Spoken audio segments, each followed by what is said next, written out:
আসসালামু আলাইকুম। আজকে ভিডিওতে আমি আপনাদেরকে দেখাবো আপনারা কিভাবে পাঠাও কুরিয়ারের এপিআই ইনফরমেশন বের করবেন। তো তার জন্য সর্বপ্রথম আপনারা আপনাদের মার্চেন্ট অ্যাকাউন্টে লগ ইন করে ড্যাশবোর্ডে চলে আসবেন।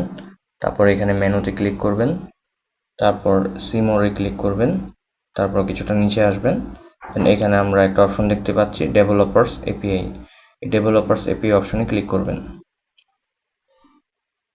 তারপর আপনারা এখানে জেনারেট এখানে ক্লিক করবেন। দেখেন এখানে আপনাদের কিন্তু ইনফরমেশনগুলো চলে আসছে, client ID and client secret.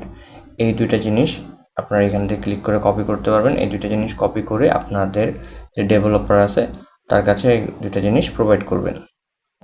এখন আপনাদের ডেভেলপার আপনাদেরকে দুইটা জিনিস প্রোভাইড করবে, দুইটা ইনফরমেশন। সেই দুইটা ইনফরমেশন আপনারা কোথায় সেট করবেন সেটা আমি দেখিয়ে দিচ্ছি। আপনারা পেজের একদম নিচে চলে যাবেন, একদম নিচে। দেন এখান থেকে একটু উপরে আসবেন। দেন এইখানে কলব্যাক ইউআরএল এবং সিক্রেট, এই দুইটা জিনিস আপনার ডেভেলপার আপনাকে প্রোভাইড করবে এবং এই দুইটা জিনিস এখানে সেট করে দেন অ্যাড ওয়েব হুক এখানে ক্লিক করবেন। ব্যাস, আপনার কাজ শেষ।